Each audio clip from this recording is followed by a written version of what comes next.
Welcome to another Quick and Dirty Review. I'm Joe. I'm Faust. And we are going to be reviewing... Ghost in the Shell. I don't want to. Yeah, me neither. We tried to avoid it, but... Which one? The latest Ghost in the Shell live-action movie. I don't want to! Starring Scarlett Johansson, Pilo Asbeck, Takeshi Kitano. God, where to start? Okay, you... That's where to start! You've watched the original Ghost in the Shell. You forced me to watch the original. Mamoru Oshii Ghost in the Shell. First off, I need to tell you people this. He made me watch the original Ghost in the Shell, and I didn't want to at the beginning. But it's like, it grew on me. It really did. And there are points where I would fall asleep very quickly because it would be like, because Ghost in the Shell has an amazing, serene soundtrack that they brought to this idea. And the movement is not the fastest thing in the world, but this was a series. And now you're going to try to stick it into a 2-hour movie to give you the first piece of it. And it's just like, really, man? So, like, I'm forced him to go watch the movie because we wanted this to work. And, I mean... I wanted to see this, for some reason, find a way of presenting the source material in a way that respected all of the stuff that had come previously. So, why does the major have tits? Do you want to be on this review? Damn right, you stay right there. So Scarlett Johansson is, of course, a wet dream for, I don't know, 60 to 70% of the internet right now. And after all the things she's gone through, like in the different movies, and the fact that she just recently did that hedonistic movie, I forgot what it was called, Under the Skin, something like that, where she now is blatantly okay with nudity and is perfectly fine with showing off her body, and she appreciates her own form. They decide to take away everything that is her form except for curve. And which is fine. Don't get me wrong. We understand that you're trying to niche it into a PG-13 point so that people can go watch this thing. But then why did you have to fuck the story? So yeah, that's the thing. All right, I'm a Ghost in the Shell fanatic. I've seen the Mamoru Oshii film. I've seen the second one, Man Machine Interface. I've seen it's Ghost in the Shell 2 Innocence. Yeah. Innocence. I've seen the series, Standalone Complex, first and second gig. I've seen the Arise series. I purchased that specifically on Blu-ray after seeing the live-action one because I wanted to go and cleanse my fucking palate. Yeah. But the major thing I have to point out here is... You said major. Yes, I said major. I'm getting to that. Okay. So, Mamoru Oshii created a manga back before all of this really started. And what he wanted to do was political police force kind of... Pat Labor battle tanks, that kind of thing. Like he wanted to have these characters have emotions and motivations and be actual people, especially the Major, who is just one of the guys. She's a leader. She's somebody in a leadership role, and it really does show that she's always giving orders and everything like that. But otherwise, she throws back beers. She goes out on dates. She is part of the society. The Mamoru Oshii one kind of takes that and defines the Major as more of this enigmatic human machine interface sort of thing. Right, and okay, so first off, the series introduces, and this is not even just the movie, this is the total series, they introduce the idea of cybergenetics. And that's a beautiful idea. I mean, the point behind that is actually awesome. But yes, they went from the Major being a key character that felt powerful, strong, amazing, out there kind of character from the animated series, to this one where it was just like, guess what? You were an abducted little 12-year-old or 15-year-old, and then you were stuck in this body, and we've taken over your world. Yeah.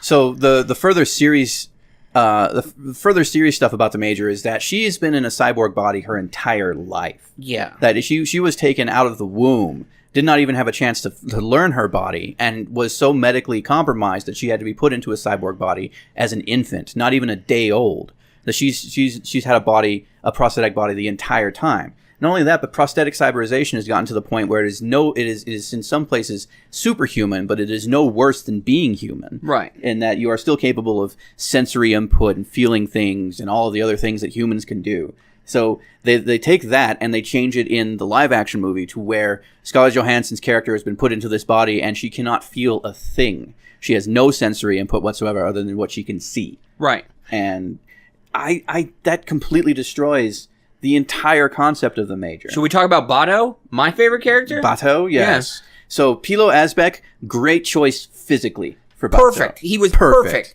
And then they had to go ahead and do because his eyes were taken away from him, he chose that, motherfucker! That's voluntary. That is part of the military,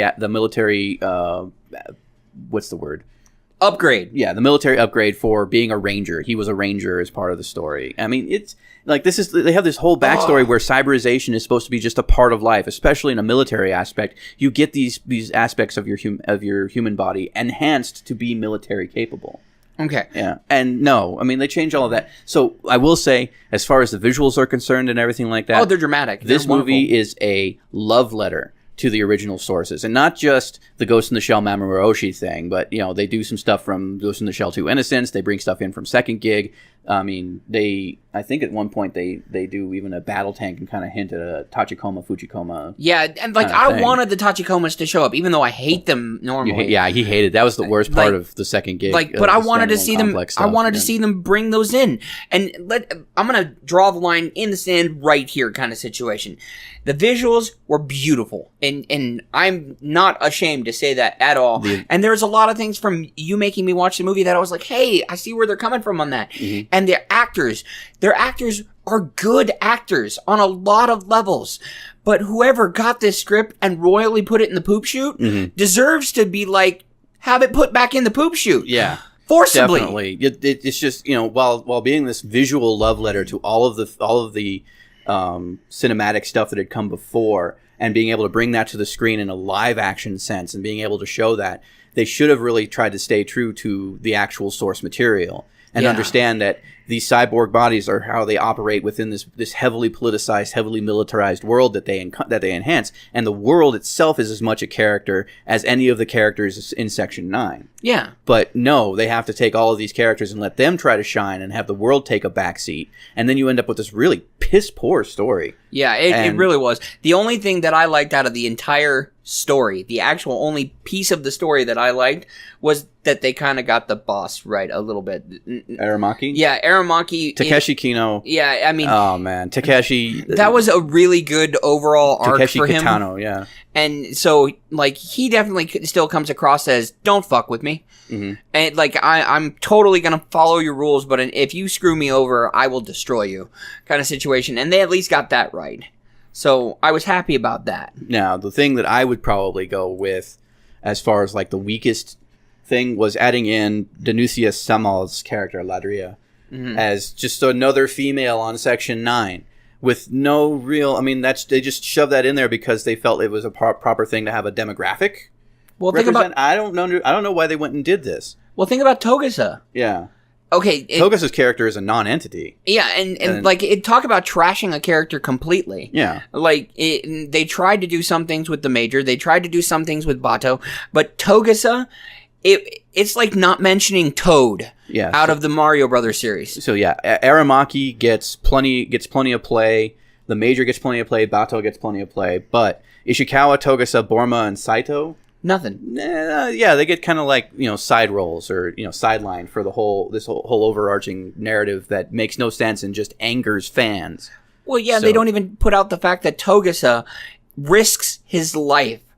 Even though he's a completely 100% human, no upgrades whatsoever, and he's in Section 9, which is augmented by almost everybody's augmented. And even then, he makes it like a big deal, well, I'm a natural. Yeah. And because there's supposed to be this whole body modification issue or something like that, about how the cyborg people are kind of ostracized or whatever, and that naturals are more respected or whatever. No, Togusa is on Section 9 for the fact that he is natural. Right. That he has no real cyber enhancement, and that makes him special in a place where everybody is special because he has that aspect working for him, and he's a really great investigator. Right. And they don't point this out at all in the live action. Yeah, they gloss over it.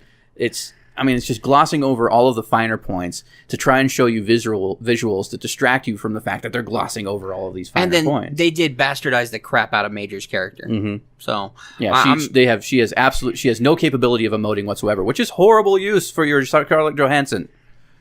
She's perfectly capable, even in a very badass role like Black Widow, of being emotive, of having conflict. In this, she cannot have anything whatsoever because she's being told by directors that she is got no capability of physical sense. Yeah. That her body is like a weakness and a strength to her. I don't know exactly what's going on with that, but in the end, it ends up being this very wooden, dead performance. Yeah. And that's not on ScarJo. That's on whoever decided to direct her like that. Well, I don't even think it was the director. I think it was whoever decided to write the shit script. Mm-hmm. Because I think the director tried to do what they could with what they had. No, the director, this was a labor of love. Yeah. Like he's on record as saying that he wanted to do this because he loved the source material and he wanted to bring it to the screen. So that's why I'm saying don't blame the director. This is definitely on the writer. And I don't know who that was, to be honest. But like, I saw it, and I'll see anything. But honestly, if you've got 99 cents, it's probably still not worth it to me. I mean, sure, see it for free if you absolutely must and you love the stuff and you want to see everything that's managed to be Ghost in the Shell. You can see how not to Ghost in the Shell with this. But otherwise, I wouldn't give it any attention at all. And if you've never seen Ghost in the Shell and you like this movie, go check out the other stuff. Yeah, you'll be amazed. Try watching that stuff because I think you'll get floored at the dramatic differences. Mm-hmm. But other than that, don't forget to like and subscribe. Yep. Let us know what you want us to see, old or new. We will give it a look. Yep. Except for one movie specifically currently. My Little Pony. We need 1,500 unique comments down on the video, on any of our videos, that say that we should go see My Little Pony, the movie. And honestly, you're probably not going to get there before it's done. I will come up with another challenge movie. Probably something just as horrible. Or give us your suggestions. Yeah, you can give us a suggestion. But even if you ask me to go see My Little Pony, it's going to take 1,500 comments. Yeah. Otherwise, see you guys next time. Definitely. Yeah, it takes all of the things that makes the Major powerful and just completely destroys them. Like it being her decision, like her wanting to continue doing what she's doing. That she's so capable of a cyborg body because it's the only thing she knows. That she's as capable of superhuman feats of strength, but still manages to live a normal life. Yeah. Like there are so many things that it just absolutely denies.